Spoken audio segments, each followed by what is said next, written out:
In half an hour, EastEnders, but first, tonight's edition of Inside Out London.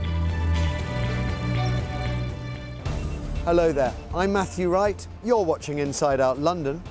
Here's what's coming up on tonight's Dementia special.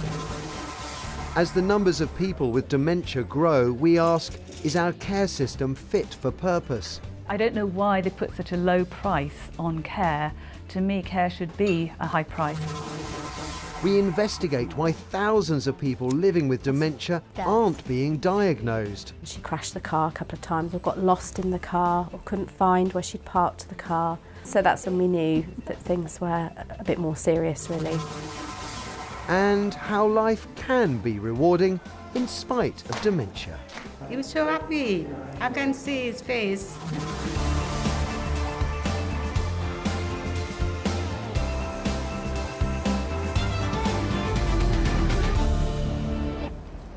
It's estimated that around 72,000 people here in the capital have dementia, a condition once described by the Prime Minister as one of the greatest threats faced by humanity.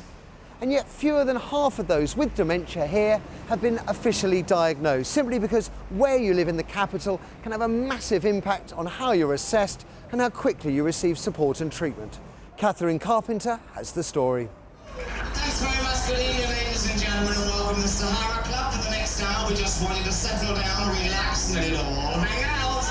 Touring with his drag act, John Wright enjoyed an exotic lifestyle, partying with the rich and famous and travelling the world. Adored it. It was my life. It was my life. Entertaining. I think if you've got entertainment in your blood, it's something that never goes away. But 15 years ago, the curtain came down on the life he loved. It was when I'd go out on stage to sing a song that I'd sung thousands of times before, and the music was playing and I hadn't got the foggiest idea what the words were. And this happened more and more often. It was nice. The dress actually was gorgeous. It was Did you have it made, or did you? No, Did I you bought it in a shop? Look at my figure there then, hey? How about that? For Gila Bailey, the realisation that something was wrong with her memory came more gradually after she moved to be nearer her family in Wimbledon. When did you get married? 19...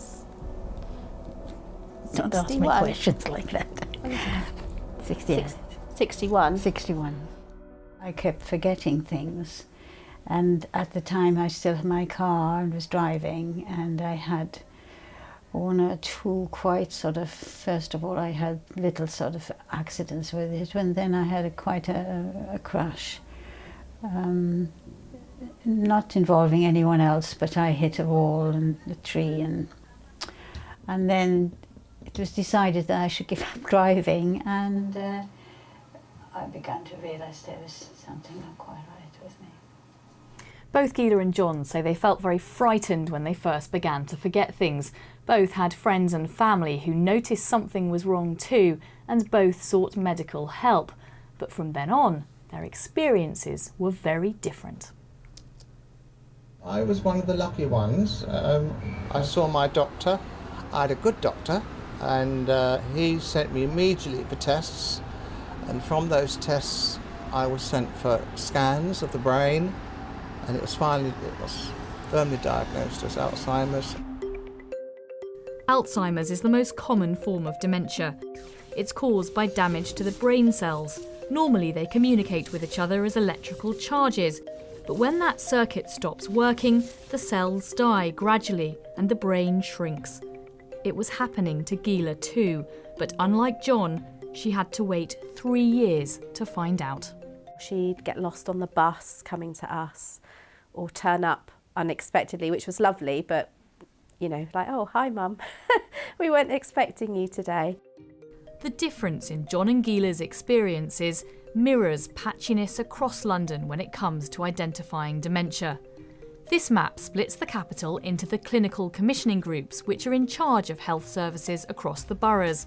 It shows just how much diagnosis rates varied last year. Southwark and Islington performed particularly well, picking up around 6 in 10 of those with the condition.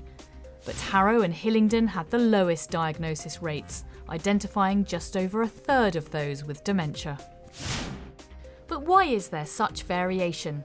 Some of it's down to the age of the population and how readily people with different ethnic backgrounds and education seek help. So this time, I'll do some kicking, okay?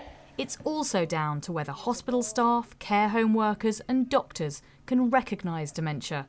Not all have the necessary confidence, knowledge or resources. It may be that I think of the symptoms that I'm getting as being part of ageing, and so I don't worry about them too much. Or my family thinks they're just typical of me. I always was difficult and I'm getting more so. And so they don't seek help either. And then the doctor may misinterpret what he or she hears and come to a different conclusion. Her family say that's what happened to Gila. Initially, I mean, she was referred to see a consultant at the hospital, and he said, I think it's just age. It's just mild cognitive impairment, you know, and just memory loss associated with her age. So how often does he come and visit?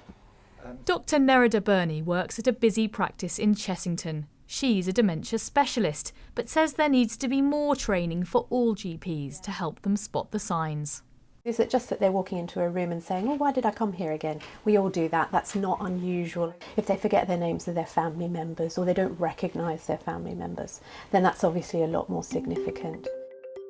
But even if they recognise the symptoms, are GPs willing to refer their patients for diagnosis?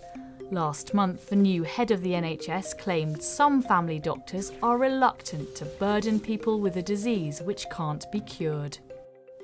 I think just like in the general public, there will be some of the profession that still feel that there's not much available, and so they are yet to be convinced of the need for an early diagnosis. And I think that's where we are hoping to get that message out, not just to GPs and clinicians, but also to the general population, that actually there are some things that can help. If signs of dementia are picked up, most patients are referred on to a memory clinic.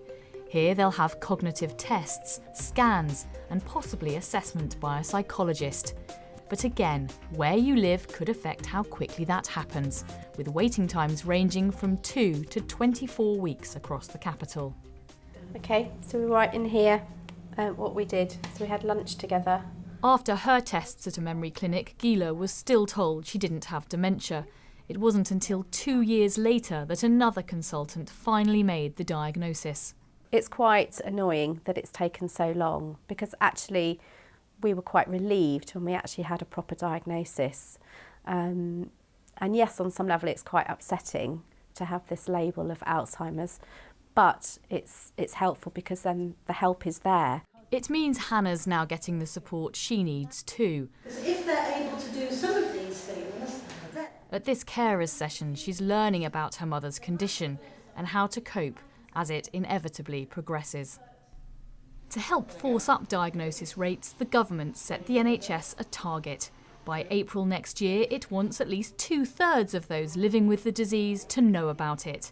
The man responsible for making sure that happens in London says most clinical commissioning groups do now have effective dementia action plans in place. I think it's achievable because I've seen the dramatic increased rates of diagnosis in some of the clinical commissioning groups over the last year or two.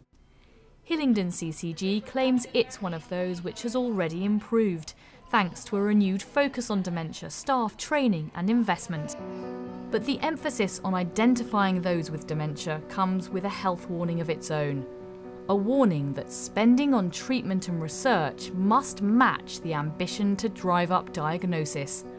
Otherwise, those with the disease could face an even more uncertain future.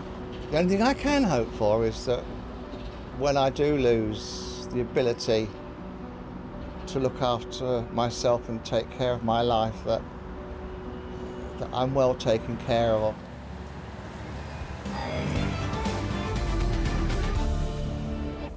Catherine Carpenter reporting there. And it was